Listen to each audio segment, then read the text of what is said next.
선생님의 몸은 더 이상 20대 청춘의 스포츠카가 아닙니다. 70년 된 낡은 엔진을 계속 사용하면 터집니다. 75세가 넘었다면 운동의 법칙을 180도 바꿔야만 살아남습니다. 지난달에 저희 병원 중환자실에 입원하셨던 78세 한 회장님 이야기를 해드리겠습니다. 이분은 우리 동네에서 건강전도사로 통하던 분이셨습니다. 새벽 5시면 어김없이 일어나서 조깅을 하시고 주말이면 배낭을 메고 산을 타셨습니다. 또래 친구분들이 지팡이를 짚을 때 이분은 반바지 차림으로 탄탄한 종아리 근육을 자랑하셨던 분입니다. 술도 안 드시고 담배는 입에 댄 적도 없으십니다. 그런데 어느 날 아침 평소처럼 공원을 뛰시다가 갑자기 윽 하는 소리와 함께 쓰러지셨습니다. 지나가던 분들이 급히 119를 불러 응급실로 오셨지만 상태는 처참했습니다. 심장은 쇼크 상태였고 넘어지면서 고관절까지 복합 골절이 일어난 상태였습니다. 나중에 의식을 찾으신 회장님이 저를 붙잡고 억울해서 눈물을 흘리셨습니다. 선생님, 내가 뭘 잘못 살았습니까? 남들 술 마실 때 운동하고 남들 잘 때 걸었는데 왜 나한테 이런 일이 생깁니까? 여러분, 이게 정말 운이 없어서 생긴 일일까요? 아닙니다. 냉정하게 말씀드리겠습니다. 한 회장님은 70대의 몸을 가지고 20대처럼 운동했기 때문에 쓰러지신 겁니다. 자동차로 비유를 들어보겠습니다. 여기 70년 된 클래식카가 한 대 있습니다. 관리를 아주 잘해서 외관은 번쩍번쩍합니다. 하지만 엔진 속은 어떨까요? 부품은 낡았고 공후 패킹은 사아 있고 엔진의 탄력은 떨어져 있습니다. 이 차를 가지고 고속도로에 나가서 시속 150km로 밟으면 어떻게 되겠습니까? 겉모습이 아무리 깨끗해도 엔진은 그 자리에서 터져버립니다. 사람 몸도 똑같습니다. 75세가 넘어가면 우리 몸의 심장과 혈관, 뼈와 근육은 완전히 다른 성질로 변합니다. 심장은 가죽 주머니처럼 딱딱해지고 혈관은 탄력을 잃습니다. 뼈는 구멍이 숭숭린 수습강처럼 변합니다. 그런데 마음은 여전히 청춘이라서 혹은 건강해져야 한다는 강박 때문에 내 몸의 엔진 상태는 무시하고 엑셀을 밟아버리는 겁니다. 이건 운동이 아닙니다. 내 몸에 가하는 폭력입니다. 오늘 저는 의사로서 여러분께 간곡히 호소합니다. 병원에서 절대 자세히 말해주지 않는 75세 이후에는 당장 멈춰야 할 위험한 운동 6가지가 있습니다. 그리고 여러분의 낡은 엔진을 슈퍼카처럼 오래오래 달리게 만들 진짜 운동법은 따로 있습니다. 지금부터 종이와 펜을 꺼내십시오. 아니면 자녀분들을 불러서 이 영상을 같이 보십시오. 오늘 내용만 제대로 아셔도 여러분은 앞으로 남은 20년 동안 병원비 1억 원을 아끼고 무엇보다 자식들에게 짐이 되지 않는 당당하고 건강한 노년을 보내실 수 있습니다. 오늘 영상이 기대되신다면 좋아요 버튼 한 번만 꾹 눌러주세요. 여러분의 작은 관심이 누군가의 생명을 살리는 기적이 됩니다. 자, 그럼 본격적으로 시작하겠습니다. 지금부터 제가 말씀드리는 3가지 운동은 75세가 넘으셨다면 오늘 당장 그만두셔야 합니다. 아니, 생각조차 하지 마십시오. 이건 단순히 돈을 아끼자는 차원이 아닙니다. 멀쩡하던 여러분의 몸을 지키기 위한 생존 수칙입니다. 한 회장님이 중환자실에서 저에게 물으셨습니다. 내가 매일 아침 했던 조깅이 나를 죽였다는 게 말이 되냐고요? 저는 단호하게 그렇다고 말씀드렸습니다. 첫 번째로 여러분이 당장 멈춰야 할 것은 바로 숨이 턱끝까지 차오르는 조깅입니다. 많은 어르신들이 오해하십니다. 땀을 뻘뻘 흘리고 숨이 헐떡거려야 운동이 된다고 생각하십니다. 젊었을 때 배웠던 상식이죠. 하지만 75세 이후에는 이 상식이 여러분의 심장을 멈추게 하는 독약이 됩니다. 왜 그럴까요? 우리 심장은 젊었을 때는 고무풍선처럼 말랑말랑합니다. 피가 들어오면 쫙 늘어났다가 힘차게 뿜어냅니다. 하지만 70년 넘게 쉼없이 뛴 심장은 이제 두꺼운 가죽 주머니처럼 딱딱해져 있습니다. 의학적으로 심장 경직도가 높아졌다고 합니다. 이런 상태에서 갑자기 달리기를 해서 심박수를 올리면 어떻게 될까요? 딱딱한 심장은 빨리 뜨기만 할 뿐 피를 충분히 받아들이지도 내보내지도 못합니다. 결국 심장 근육 자체에 피가 안 통하는 허열 상태가 옵니다. 쉽게 말해 심장이 질식하는 겁니다. 그래서 멀쩡히 뛰시다가 갑자기 억 하고 쓰러지시는 겁니다. 그럼 어떻게 해야 할까요? 기준은 딱 하나입니다. 옆 사람과 대화가 가능한지 확인하십시오. 친구분과 산책하면서 어제 본 드라마 이야기를 나누는데 전혀 지장이 없다면 그건 약입니다. 하지만 숨이 차서 말하기 힘들다 싶으면 그 즉시 멈추셔야 합니다. 그건 운동이 아니라 심장을 쥐어짜는 고문입니다. 두 번째는 등산입니다. 정확히 말하면 산에서 걸어 내려오는 행동입니다. 한 회장님도 바로 하산길에 사고를 당하셨습니다. 여러분 산에 올라갈 때는 힘들어서 조심조심 가십니다. 그런데 내려올 때는 기분도 좋고 발걸음도 가벼우니 성큼 내려오시죠. 바로 그 순간 여러분의 무릎 연골은 몇 돌에 갈리듯 으깨지고 있습니다. 내려올 때 무릎에 가해지는 압력은 체중의 3배에서 4배입니다. 체중 60kg인 분이 내려올 때 무릎은 200kg이 넘는 무게를 견뎌야 합니다. 낡은 타이어에 덤프 트럭 짐을 싣고 달리는 것과 같습니다. 더 무서운 건 낙상입니다. 70대 이후에 넘어지셔서 고관절, 그러니까 엉덩이 뼈가 부러지면 이건 단순한 골절이 아닙니다. 저승사자의 초대장이라고 불릴 정도로 무섭습니다. 통계적으로 고관절 골절 환자가 수술을 안 받을 경우 2년 안에 사망할 확률이 70%가 넘습니다. 암보다 사망률이 높습니다. 뼈가 부러져서 돌아가시는 게 아니라 누워 계시는 동안 근육이 다 녹아버리고 폐렴과 욕창이 와서 폐혈증으로 돌아가시는 겁니다. 그러니 제발 산 정상 찍겠다는 욕심 버리십시오. 굳이 가셔야겠다면 차라리 차 타고 입구까지 가셔서 평평한 둘레길만 걸으십시오. 그리고 만약 산에 가신다면 반드시 등산 스틱 2개를 사용해서 무릎에 갈 힘을 팔로 분산시켜야 합니다. 세 번째는 의외라고 생각하실 겁니다. 바로 찬물 샤워나 차가운 물에서의 수영입니다. TV에서 건강 비결이라면서 한겨울에 계곡물 입수하거나 냉수 마찰하시는 분들 가끔 나오시죠? 75세 이상 어르신에게 그건 자살 행위나 마찬가지입니다. 우리 몸은 급격한 온도 변화에 아주 취약합니다. 특히 뜨거운 물에 있다가 갑자기 찬물로 들어가거나 더운 여름에 시원하려고 찬물에 뛰어들 때 콜드 쇼크 반응이라는 게 일어납니다. 차가운 물이 피부에 닿는 순간 온몸의 혈관이 전기 충격을 받은 것처럼 순식간에 쪼그라듭니다. 혈관이 좁아지면 그 안을 흐르던 피의 압력은 어떻게 될까요? 미친 듯이 치솟습니다. 그 압력을 못 이기고 뇌혈관이 터지거나 심장이 마비되는 겁니다. 실제로 목욕탕 냉탕에서 의식을 잃고 실려오시는 어르신들이 정말 많습니다. 수영 좋습니다. 관절에 무리도 안 가고 아주 좋은 운동입니다. 단, 물 온도가 청와 비슷한 미지근한 온수풀이어야 합니다. 동네 수영장 가시면 천 조절탕이나 온수풀이 따로 있습니다. 거기서 천천히 물속 걷기를 하십시오. 그게 여러분을 살리는 길입니다. 지금 말씀드린 이 세 가지, 조깅, 하산, 찬물 수영, 이것들은 여러분의 심장과 뼈를 직접적으로 공격하는 가장 강력한 적들입니다. 하지만 이게 끝이 아닙니다. 다음 파트에서 말씀드릴 세 가지는 더 규묘하고 더 치명적입니다. 헬스장이나 골프장 다니시는 분들, 그리고 자전거 타시는 분들은 다음 내용을 모르면 정말 큰일 납니다. 이 영상이 여러분의 생명을 지키는 방패가 되기를 바랍니다. 소중한 친구분들에게도 얼른 공유해 주십시오. 좋은 건 나눌수록 커집니다. 자, 그럼 더 중요한 다음 이야기로 넘어가겠습니다. 이제 조금 더 교묘하고 위험한 운동 세 가지를 말씀드리겠습니다. 앞서 말씀드린 조깅이나 등산은 힘들어서라도 중간에 멈추게 되지만 지금 말씀드릴 것들은 재미가 있어서 혹은 몸이 좋아지는 느낌이 들어서 멈추지 못한다는 게 문제입니다. 바로 그 점이 여러분을 더 큰 함정에 빠뜨립니다. 네 번째로 절대 하지 말아야 할 행동은 숨을 참으면서 무거운 것을 드는 근력 운동입니다.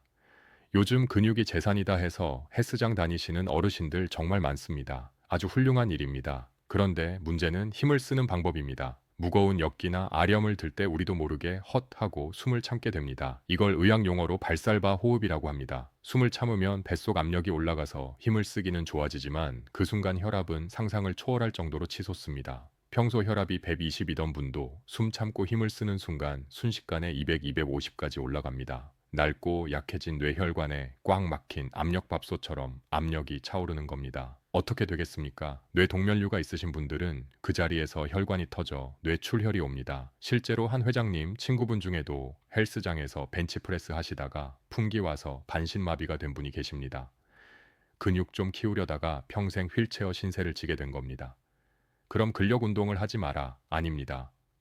숨만 안 참으시면 됩니다. 힘을 쓸 때, 그러니까 들어올릴 때 입으로 후하고 숨을 내뱉으십시오. 숨구멍을 열어두면 혈압은 절대 급상승하지 않습니다. 그리고 제발 무거운 무게 욕심내지 마시고 가벼운 무게로 횟수를 늘리십시오. 우리는 보디빌더가 될 게 아닙니다. 다섯 번째는 1시간 이상 쉬지 않고 타는 자전거입니다. 자전거는 무릎 관절에 체중이 안 실리니 참 좋은 운동입니다. 하지만 여기엔 치명적인 함정이 있습니다. 바로 안장입니다. 딱딱하고 좁은 안장에 앉아서 1시간, 2시간씩 페달을 밟으면 우리 몸의 회음부, 즉 엉덩이 사이에 중요 부위가 짓눌립니다. 이곳에는 하반신으로 가는 중요한 신경과 혈관들이 고속도로처럼 지나갑니다. 그런데 안장이 이 고속도로를 꽉 틀어막는 겁니다. 호수를 발로 밟으면 물이 안 나오듯이 다리로 가는 혈액 수술란이 막히고 신경이 눌립니다. 남성분들은 전립선이 망가지고 여성분들은 요실금이나 골반 통증이 악화됩니다. 심하면 다리 감각이 없어지거나 저리는 증상이 오는데 이걸 운동 효과라고 착각하고 계속 타십니다. 나중에는 신경이 영구적으로 손상되어 걷기조차 힘들어질 수 있습니다. 자전거 타실 때는 30분 타면 반드시 내려서 5분은 걸어주셔야 합니다. 막힌 혈관을 뚫어주는 시간을 주셔야 합니다. 마지막 6번째는 골프 스윙의 과도한 회전 동작입니다. 골프 치시는 어르신들 비거리에 목숨 걸지 마십시오. 골프 스윙은 척추를 쥐어짜는 비틀기 운동입니다. 젊은 척추는 물먹은 수건이라서 비틀어도 잘 버티지만 70대 척추는 바짝 마른 나뭇가지 와 같습니다. 골다공증으로 속이 빈 깡통 같은 상태입니다. 이걸 순간적으로 확 비틀면 척추뼈가 우지끈하고 찌그러집니다. 이걸 척추 압박 골절이라고 합니다. 더 무서운 건 뼈가 부러져도 처음엔 그냥 허리가 좀 뻐근하네 하고 넘어간다는 겁니다. 파스 붙이고 또 골프 치러 나가십니다. 그러다 척추가 완전히 무너져 내리면 등이 굽고 키가 줄어듭니다. 척추가 무너지면 갈비뼈가 내려앉아 폐와 위장을 누릅니다. 숨쉬기도 힘들고 소화도 안 돼서 결국 영양실조와 폐렴으로 이어집니다. 척추골절 환자의 5년 내 사망률이 70%에 달하는 이유가 바로 이겁니다. 골프를 즐기시되 스윙 크기는 절반으로 줄이십시오. 허리를 돌리는 게 아니라 팔로만 가볍게 치셔야 합니다. 친구분들에게 나 아직 짱짱하다는 걸 보여 주려다가 남은 인생을 침대 위에서 보내실 수도 있습니다. 자, 지금까지 말씀드린 6가지 조깅, 하산, 냉수욕, 숨참기, 장시간 자전거, 풀수행 골프 이 운동들은 75세 이상 어르신들에게는 운동이 아니라 노동이자 공원입니다. 그럼 도대체 뭘 어떻게 해야 하냐고요? 숨만 쉬고 살란 말이냐고 화나시는 분들 계실 겁니다. 아닙니다. 한 회장님도 저한테 똑같이 화를 내셨으니까요. 하지만 태어나신 회장님은 지금 제가 짜드린 루틴대로 운동하시고 오히려 10년은 더 젊어 보이십니다. 병원비 한 푼 안 들고 집에서 공원에서 누구나 따라할 수 있는 75세 맞춤형 생존 운동 루틴, 그리고 여러분이 가장 궁금해하실 질문들까지 다음 파트에서 속 시원하게 해결해 드리겠습니다. 오늘 영상이 도움이 되고 계신다면 구독 버튼과 알림 설정 버튼을 꼭 눌러주세요. 여러분의 건강 주치로서 더 알찬 정보로 보답하겠습니다. 자, 그럼 진짜 해결책을 만나러 가보겠습니다. 한의정님도 처음에는 반신반의하셨습니다. 선생님, 이걸로 운동이 되겠어? 너무 싱거운 거 아니야? 하셨죠. 하지만 딱 3개월 뒤 회장님은 지팡이를 던져버리고 저에게 엄지를 지켜 세우셨습니다. 여러분의 낡은 엔진은 슈퍼카처럼 관리하는 하루 4단계 생존 루틴 지금 공개합니다.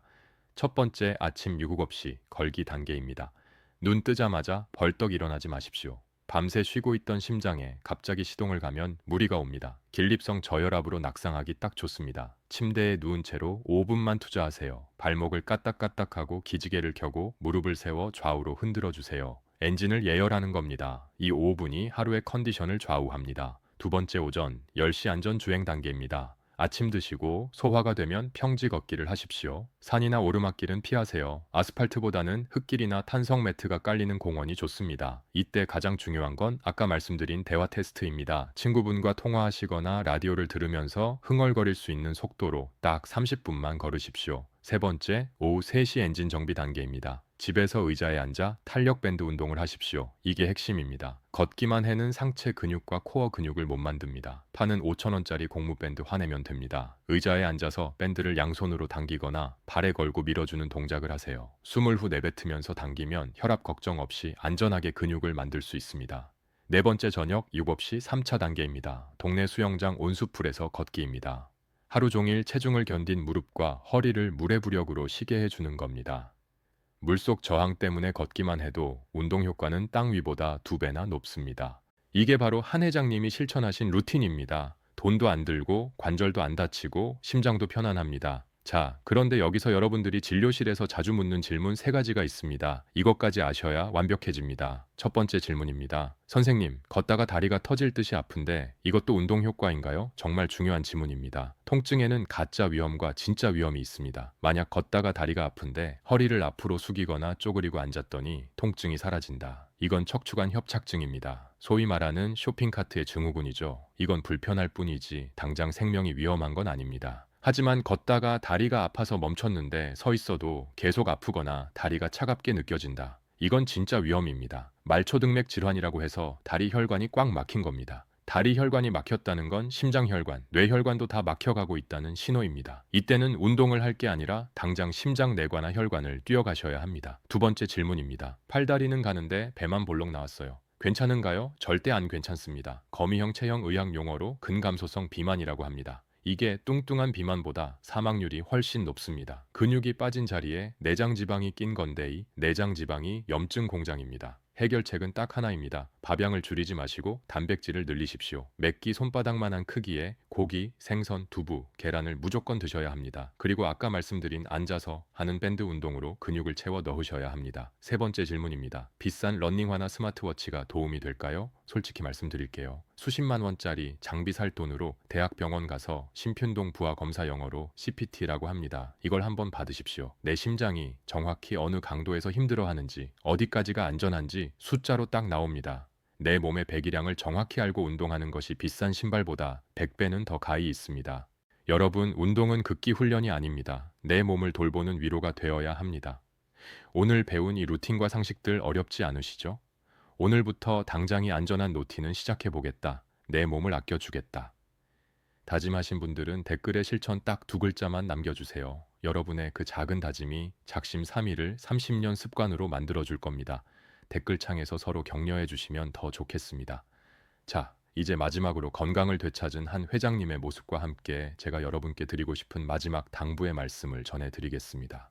얼마 전 퇴원 1주년을 맞아 외래 진료를 오신 한 회장님을 배웠습니다. 예전처럼 터질 듯한 종아리 근육을 자랑하거나 땀 냄새를 풍기며 들어오시지 않았습니다. 대신 아주 편안하고 온화한 얼굴로 진료실 문을 여셨습니다. 회장님이 웃으면서 제게 말씀하시더군요. 선생님, 예전에는 산 정상에 못 올라가면 내가 늙었구나 싶어서 화가 났는데 지금은 평지에서 손녀딸 손잡고 걸을 수 있는 내 두 다리가 그렇게 고마울 수가 없습니다. 이제야 진짜 운동이 뭔지 알겠습니다. 그렇습니다.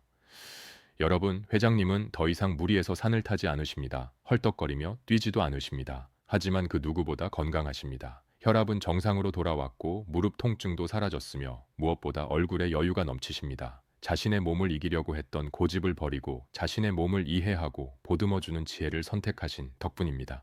오늘 긴 시간 동안 제가 드린 말씀 딱 세 가지만 기억해 주십시오. 첫째, 75세가 넘으면 운동은 극기 훈련이 아닙니다. 옆 사람과 웃으며 대화할 수 있는 강도, 숨을 편안하게 쉴 수 있는 속도, 이것이 여러분을 살리는 황금 법칙입니다. 둘째, 겉모습에 속지 마십시오. 비싼 등산복과 근육질 몸매보다 중요한 건 내 심장과 혈관이 감당할 수 있는 안전한 범위를 아는 것입니다. 셋째, 이 영상을 혼자만 알고 계시지 마십시오. 지금도 어디선가 건강해지겠다고 무거운 역기를 들거나 가파른 산을 오르고 계신 소중한 친구분들에게 이 영상을 꼭 공유해 주십시오. 한 분의 생명이라도 더 지킬 수 있다면 의사인 저에게는 그것만큼 큰 보람이 없습니다. 저는 병원에서 20년 동안 수많은 환자분들의 마지막을 지켜봤습니다. 그중 가장 안타까운 건 조금만 일찍 알았더라면 막을 수 있었던 이별들입니다. 오늘 이 영상이 여러분과 여러분 가족의 행복을 지키는 든든한 울타리가 되었기를 진심으로 바랍니다. 여러분의 건강한 노년을 끝까지 응원하겠습니다. 오늘도 무사히 하루를 보내시고 내일 아침에도 건강하게 눈뜨시기를 기도합니다. 사랑하는 가족들과 오래오래 행복하십시오. 지금까지 대한민국 어르신들의 주치 건강사였습니다.